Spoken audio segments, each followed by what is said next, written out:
Welcome to Women Sweet on Women, Black Lesbian Film Festival, sponsored by Zami Nobla, National Organization of Black Lesbians on Aging, Out on Film, and Sisters in Cinema, in partnership with Beyond Bold and Brave, Black Lesbians United, AARP Georgia, and Third World News Reel. And my name is Mary Ann Adams, founder and executive director of Zami Nobla. I'm honored to introduce this talk back for the Bible Tells Me So with Reverend Brenda Poteat, a lifelong North Carolina resident who is happily retired and committed to volunteering for various causes in her community, and Dr. Tonia Poteat, her daughter, who is assistant professor of social medicine at UNC Chapel Hill, as well as core faculty for UNC Center for Health Equity Research, and the moderator for this talkback, Reverend Angela Denise Davis, an ordained minister, ukulele teacher, and musician, and the creative director for Zami Nobla. Tonia and Brenda, thank you so much for agreeing to participate in this talkback to give the audience a better understanding of issues around this documentary. And Angela, thank you for being the moderator. It, I'm turning it over to you. Thank you all so much. Thank you, Mary Ann. It is really an honor to be here as well because I can't begin to tell you how important I think Brenda and Tonya, your presence on or rather in the documentary For the Bible Tells Me So, has been for so many people. Actually, before I even met you, I saw you in the documentary, and it was one way for me to kind of help pass on just the information in that film to others in my circle of family and friends. I want to start with where you were then, because it was very clear in the documentary, Brenda, that you saw same sex relationships and orientation as an abomination. And that was the word you used, and you were clear about that. There's been some time that has passed since then. Where are you now as opposed to where you were back then? I don't remember using the word abomination, but I may have. uh, at the time, I thought that it was not a true feeling that she had. I thought it was because she had been hurt and that was something easier for her to come to. I realized that the only thing I thought about when I thought about same-sex relationship was the way they had sex. That to me was foreign. Um, but when I realized as I was around her more and more and more and more around her friends, that they were, quote, normal people. They had the same feelings, the same thoughts, the same understanding and as anybody else did. When I was with her and her friends at a gathering or something like that, they didn't talk about sex. They didn't have sex. They talked like I talked with my heterosexual friends, just like everybody else. I mean, if I didn't know who they were, I wouldn't have known who they were. So I guess what I'm saying was that I thought there was a difference, that there was like a light on somebody's head. Excuse me. Um, Now she's my daughter. I love her. I don't always agree with any choices that any of both of my children make. I say any because I've got a lot of children by different mothers and fathers. But I don't think about it. I love her. I believe that there's a reason for everything. I know that God does not make mistakes, and I know things don't happen by coincidence. So I'm happy, I'm satisfied.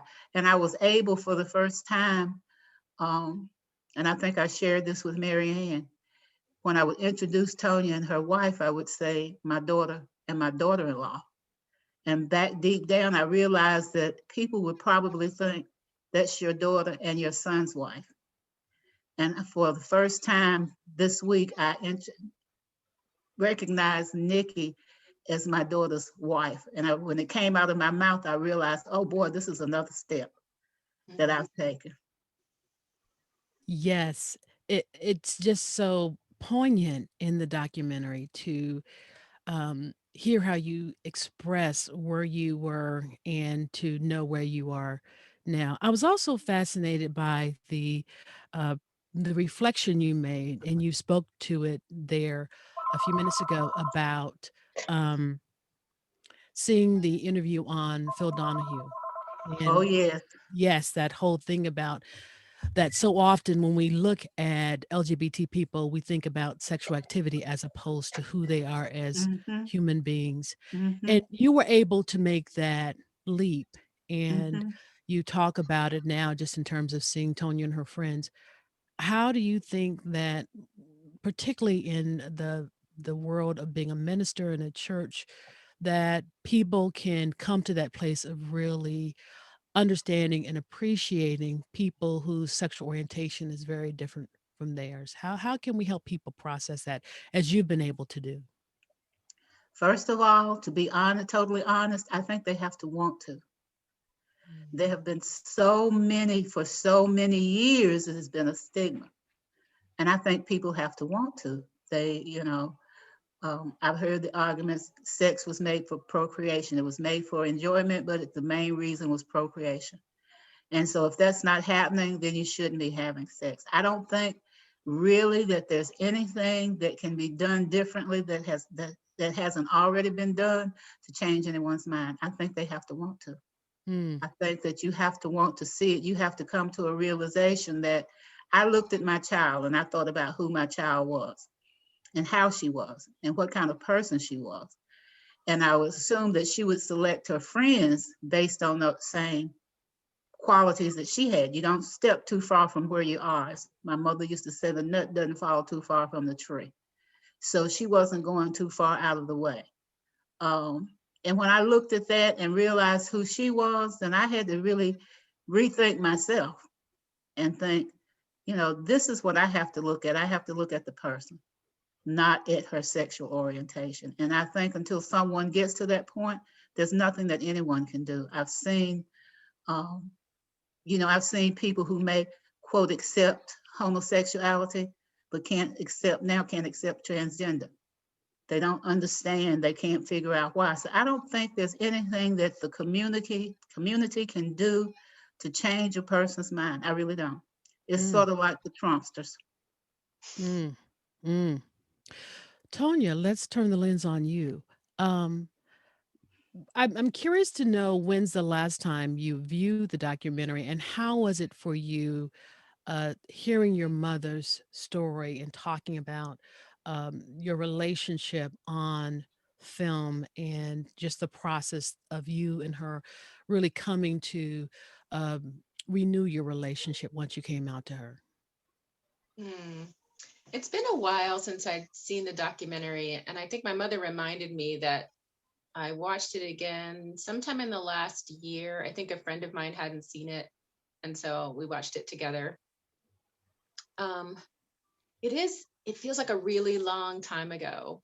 Um, I remember in the documentary talking about how I was one of the reasons I would not ever get married is because I wouldn't want to have to face the dilemma of inviting my parents and them choosing not to come because they didn't approve of my sexuality, or not inviting them and having them not there because I chose not to do that. I didn't want to have to face that. So it's very different now. Obviously, my parents were at my wedding. They took part in it. My father said the blessing over the meal. Um, and they've embraced my wife with open arms. So it feels like a different planet. Well, hearing your mom talk now, and I recently reviewed the documentary again, and looking at the footage from her then, it seems like there's been a huge world of growth, Brenda. And I'm wondering, how is it as a minister that you've been able to reconcile your religious beliefs around the ways in which you've embraced your daughter and your daughter-in-law? My religious beliefs have not changed. Um, all through the Bible, it talks about growth in each person and growing to accept God, to grow in their faith, to grow in their beliefs. I believe, as I said earlier, I don't believe God makes a mistake. I believe there's a reason for everything that happens, period. And I just believe there's a reason for this. I reconcile with people who say to me, I was just sharing with Tonia a couple of weeks ago about my nail technician who couldn't understand how I could talk about my daughter's wife. And she would ask, she said, aren't you a preacher? Isn't your husband a preacher? And I said, yes, and the Bible teaches me that God loves everybody. There's nobody that he doesn't love for whatever I may perceive as a sin or you perceive as a sin. He loves us all. And that's how I'm reconciled with it. There's a reason for it. I accept it. I don't question it. There are mysteries, and we're told all through the Bible. There are mysteries, and there are things that we won't ever understand. And that's where I'm at. I think it's interesting because when people view the documentary and they see the last footage of you in it, you're talking clearly about you're not being able to accept your daughter's, I think you may have even used the word lifestyle, but Mm-hmm. that, you could come to appreciate her and the friend she had, but you were clearly not at that point. So it's pretty amazing to see the growth and the progress that has happened since the time of the film. And I think that's attributed to prayer and meditation.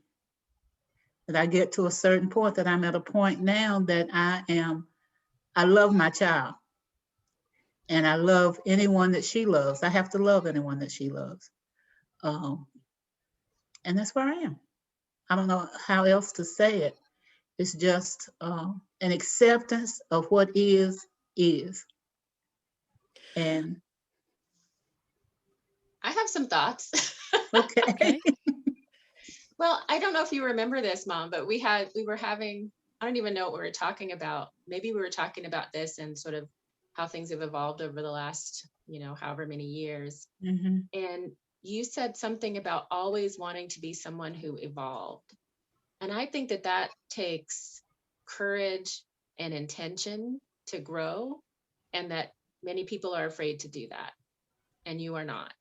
No, I was at one time, but now, and I think that comes with loving yourself. Mm. That you want to grow. You want to see who you can be for you, and not who society expects you to be. Mm. So, I've had some unfriendly fellowship, maybe with some um, co-ministers or co-church folk about accepting. I've had people say, well, she brings her friends to your house and you know that she's dating them, or she's with them, or you went to her wedding. How can you do that? And if you know it's wrong. I said, I can't say I know that it's wrong, Mm. because it is what it is. And Mm-hmm. there's a reason for it all. Mm-hmm. So does that And I mean love the my baby girl. Yes, we could tell. We could tell that in the film, even though you struggled with her orientation. And I'm just curious, has there been a change in your theology around sexual orientation, or has it been your love for your daughter has come to the point where you've been able to accept her for who she is? The last thing you said, Okay. the last thing, I accept my daughter for who she is. And I don't try to figure out the whys. For a long time, I thought, what did you do? Did something happen to her? Why did this happen? Why didn't you see it coming along? You're a smart woman. Why didn't you recognize it? Um, and I think it goes back to what my husband said in the film, that how we as society thought. If you Hmm. remember, he said he didn't want Yes. yeah, and his daughter. And I think that's where our mindset was. I mean, that's where mindset was many years ago. And some mindsets are still there. Hmm.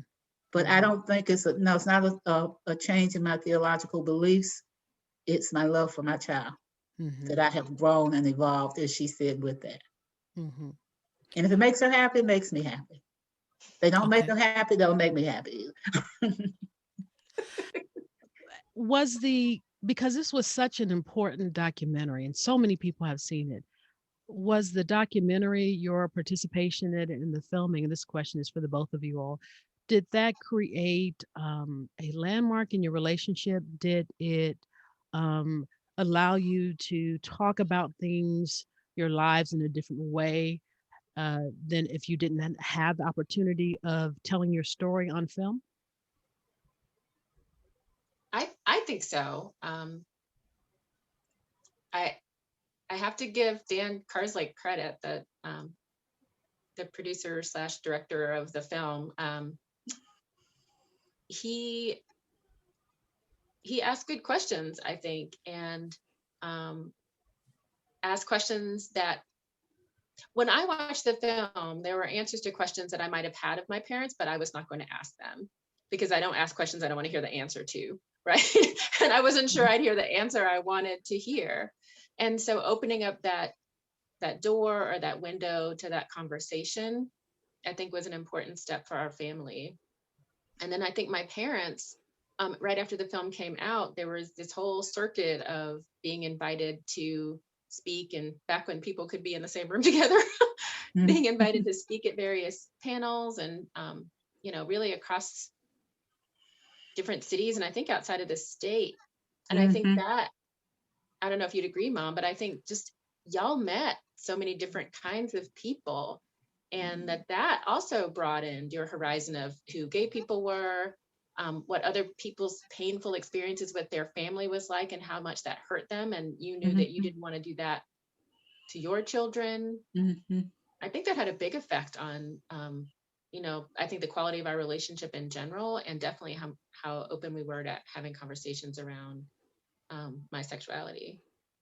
Do you remember any of the questions you would have liked to have asked your parents, but you were afraid of the answers and you were glad that it came out on the film? I mean, all of them. So I was so really like not basically going to go there. so basically you all were just kind of keeping the before the film, keeping the relationship kind of as calm as possible on the waters and not going underneath to really deep dive into some of those more heartfelt conversations. Yes, Yes, we didn't talk about it. I remember telling Tonya at one point not to ever mention it, not to talk about it, not to tell anyone. Do you remember that, Tonya? I do. I Wow. regretted that. Yeah. I told her she How, was going to ruin her life to never tell anybody, just to keep it a secret. I mean, I didn't listen, but you did tell me that. No, you didn't. how did you feel hearing that, Tonya? I felt it told me more about what she thought about me than it did about. I mean, I think that she was saying it as an attempt to protect me and tell me if I'm wrong. That's But exactly what I was doing. Yeah, but I also took it as like it was a mark of shame, and she was ashamed of me. Oh, I'm sorry. But if I think about it and I'm honest, that may have had something to do with it because of what the stigma and the feelings were.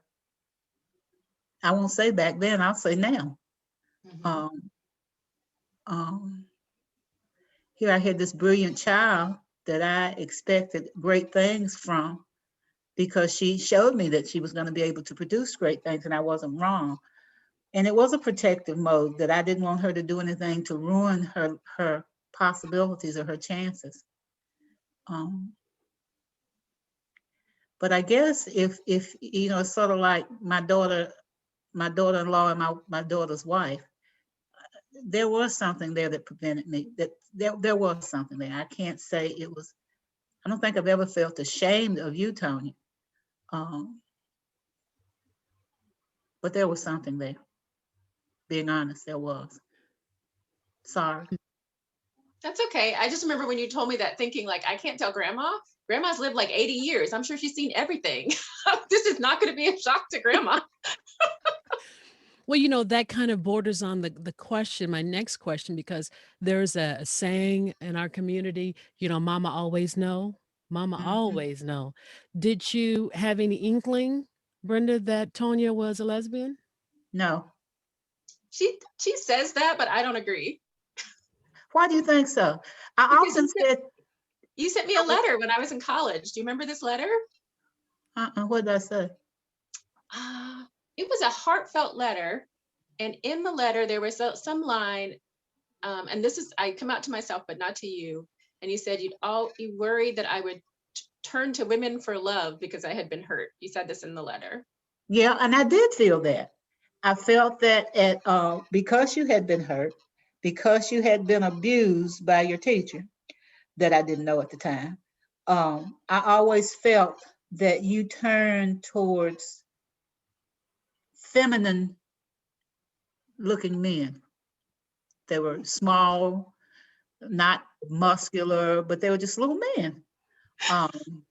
Marianne's laughing. I've never heard this before. I think we need to Well, do a I'm part telling you 2. why. And Hercules was the first one that was a man looking boy, you know. And so I did wonder. I wonder if you would turn away because you had been hurt. And then to look at the little fellows that you dated. Your daddy always had a little nickname for him, Little Beady Eyed, and you remember who that was, and then, and High Truck, and different ones. And I did, I guess deep down I did wonder, because you didn't date manly looking boys. I mean, they were always, I don't want to say wimpy, but they were little men.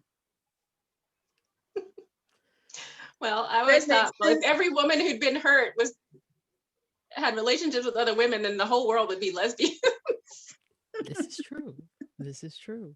That's probably right.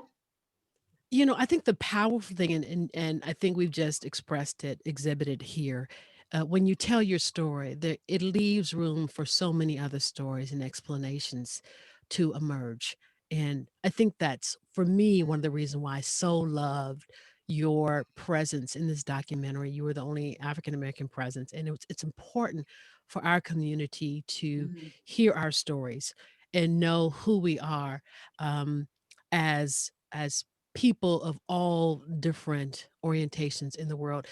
Is there something that you wish had been added in the documentary, or is there something now, if we were filming this documentary on the two of you, that you would include? Well, I will say that the filmmaker came to my wedding, and he did the wedding video, which was lovely of him. And he also did a brief interview with Nikki and myself. I think it was the morning of the wedding or the day before the wedding. And he also did an interview with my parents. The morning of the wedding. You remember that? Mm-hmm. Yeah, and he had planned to use it, I think, for his the second film that he did around the same topic, but it didn't really end up fitting into sort of the direction that film took. But I think it would be informative to people to see, you know, where we are now compared to where we were then, and what that's meant for our relationship. What about you, Brenda?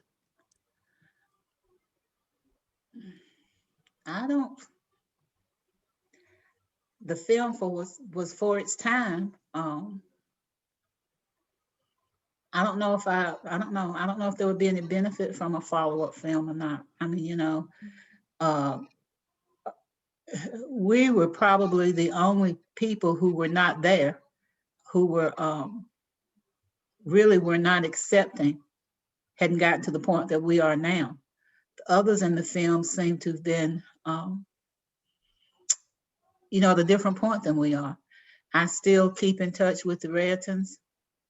We correspond on Facebook all the time. Every now and again, the Waller, like a happy birthday once a year.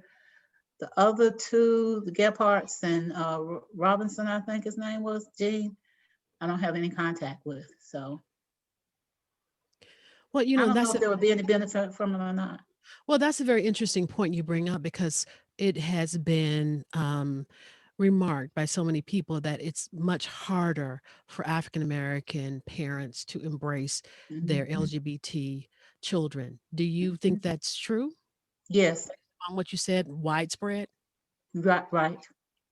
I do believe, because I believe it's what we've been taught for generations and generations and generations. I think that we see what we think is the sexual act more so than we see the person. I think some of that has changed because I think people are more in the Black community are more open to, and this may be really getting deep in the weeds, but more open to different kinds of ways of making love than they were maybe 20 years, 40 or 50 years ago, or more than they admitted.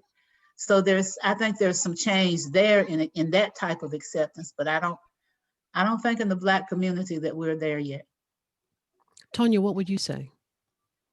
Well, I have questions about what she thinks I do when I have sex, but then I don't actually want to know what she...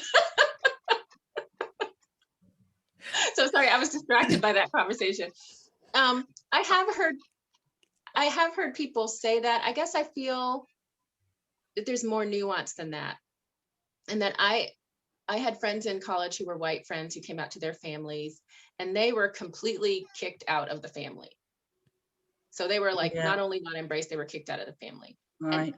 And We met I some of don't think those. that Black families are likely to kick the person out. They might say, shut up, don't tell anybody, we don't want to hear about that, or don't bring your partner home. But I think it's less likely that they will say, get out of my house. And I think I won't disagree with that, but I think that again comes from who we are as Black folks. You sort of hold on to your family members no matter what, unless you're axe murderer, you're gonna look out for them. Mom. And even then, you go visit your axe murderer cousin in prison. Like people do that. Unless he killed my mama, so then that may be a different thing. But I think we embrace each other. We because we know, as I've said to you and your brother, we're all that we have. So we know that family is all that we can depend on, really, as Black folks. We can't depend on anybody else doing justice for us. So I think you're right in that instance. I think they may not kick you out of the house, but they may not let you come back with your partner, or they'll tell you how to act when you come, and you better not wear this, and you better not be twisting around, and you better not be. I remember your aunt saying that to her son. You can come over here if you want to, but you better not be doing all that twisting. You better wear men clothes. And he's gay? He's dead. He was gay.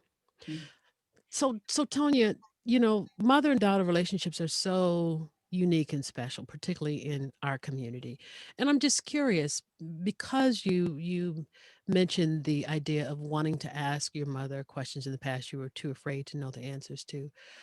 Now, as you look at your relationship and just how it's grown over the years, um, are there questions now you would ask her, or questions you would want her to ask you about your life?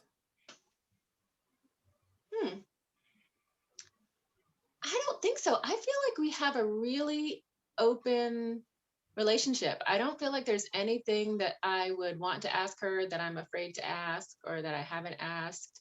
I don't think she feels that way about me. I feel like she asks me anything she wants to know. Yes, ma'am. I learned if I didn't want to know, I don't ask. That's true. People learn that about me. If you ask me, I'll tell you. You might be like, I don't want to know that. Don't ask me. Right. Yeah. So I feel like I feel like I have a really good relationship with both my parents. It probably is the best it's been. I don't know if you'd say the same, Mom. Yeah, I would say so. I would say it's not only, I think it's your maturity too, as you become more mature and less sensitive. No, I don't want you to be less sensitive. I don't ever want you to lose that. What's the word I want to use? I think as we mature, we realize what's really important and what's not really important, what's just on the fringes and what's really, really important. As a friend of mine's mother told us young married women, next year this time you're mad at, next year this time you don't know what for. If you aren't going to remember the year from now, it's not important. And I think we mature to that stage, and I think you have matured to that stage. I think the relationship between you two, and Black lesbians and their mothers is just so special. I almost want to say, Marianne and I, let's just step outside and have the two of them talk, because there's just so much I think that goes on between the type of growth and the evolution that you all have done that would bring about just some various um, points of conversation, and some of it has emerged today. And I hope that this conversation will allow you all to have an even greater conversation about your participation in the documentary and just your lives in general. It's just a beautiful thing to see where you've come to, Brenda, having seen the film, and just the very strong sentiments you have on the film, and hear you now talk about your daughter and your daughter-in-law. On the Zami Nobla podcast, one of my last questions to my guest is always, is there something we've missed? Is there something we've left out? Is there something you want to say to the listening audience that will make a difference as they're thinking about this subject? And I'm asking you all that now. Mm,